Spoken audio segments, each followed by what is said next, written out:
बाहेर छान पाऊस पडतोय आणि आज आम्ही ह्याच्यावरून तुम्ही गेस करा आम्ही काय बनवणार. आज आम्ही मिसळ बनवणार आहे. तर त्यासाठी लागणारं तुम्हाला साहित्य दाखवते. हे आहे, हा बारीक चिरलेला कांदा बारीक चिरलेला टमॅटो घेतलेला, कढीपत्ता घेतलेला, कोथिंबीर घेतलेली आहे, लसूण खोबरं आणि आलं वाटून घेतलेलं आहे. तर मग आता रेसिपी सुरू करूया. आहे ह्यात मी 2 चमचे तेल टाकत आहे. पिवळी मटकी शिजून घेणार आहोत. आता मी मोहरी टाकत आहे.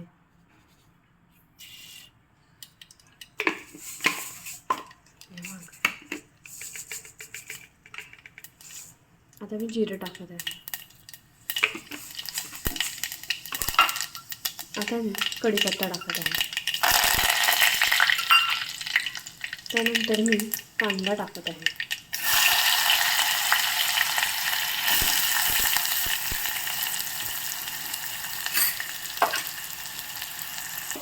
आता मी थोडंसं मीठ टाकणार आहे. आता हा छान कांदा गोल्डन ब्राऊन परतून झालेला आहे. यात आपण आता आलं लसूण पेस्ट टाकूया. आलं लसूण पेस्ट टाकलेली आहे. आता आपण यामध्ये खोबरं, लसूण आणि आलंचं वाटण टाकत आहोत.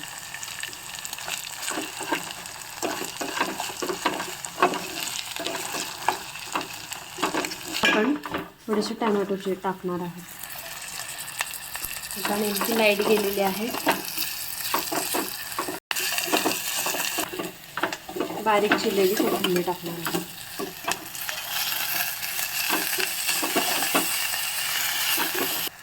आता आपण 1 चमचा हळद टाकणार आहोत.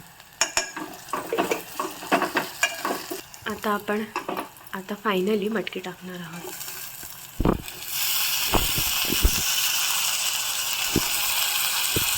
आता ह्या सारणामध्ये 1 कप पाणी टाकणार. आता हे छान असं उकळून घ्यायचं आहे 15 मिनटं. आता आपण कढईमध्ये फोडणीची तयारी करूयात. सर्वप्रथम मी कढई घेतली तापून, त्याच्यानंतर 2-3 चमचे मी तेल टाकलेलं आहे. आता मी खडा मसाला टाकत आहे. हे मी वाटण तयार करून घेतलेलं आहे. खोबरं, तळलेला कांदा, तळलेलं आलं, तळलेलं लसूण हे सर्व वाटून मी एकजीव करून हे वाटण वाटून घेतलेलं आहे. हे आपण 3 चमचे टाकूयात.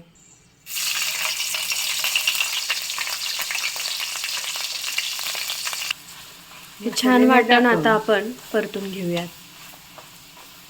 आता आपण कोणते कोणते मसाले टाकणार आहोत ते बघूयात.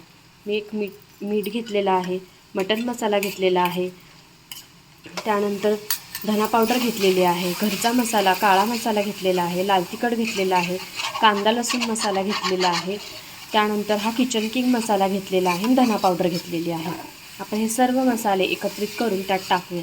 इथे आपण छान आता मटकी उकळलेली आहे.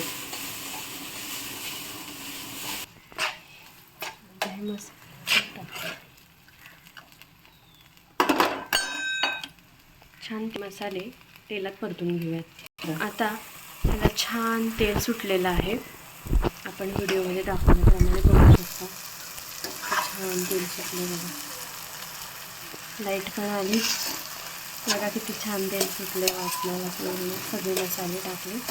असं पूर्ण तेल सुटत तोपर्यंत आपल्याला ते वाटण परतून घ्यायचं आहे. आता हे तयार झालेलं आपलं मटकीचं जे आपण पाणी टाकून सर्व साहित्य केलेलं होतं हे पूर्ण आपण पातेलं आता त्या सारणामध्ये ओतूयात.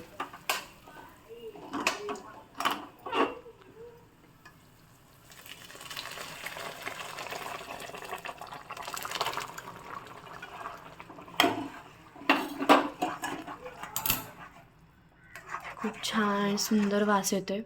पण खूप झणझणीत मिसळ केलेली आहे आज. किती छान तर्री आली आपल्या मिसळला. आता ही 10 मिनटं आपण छान उकळूयात. आता आपला मिसळ आपल्याला खायसाठी रेडी आहे. मस्त झणझणीत अशी मिसळ. वा हा हा. फरसाण, कांदा, लिंबू आपण सगळं घेतलेलं आहे. आणि ही नक्की ट्राय करा आणि मला सांगा ही कमेंटमध्ये की ही मिसळ कशी झाली. आता आपण देवाला नैवेद्य दाखवूयात.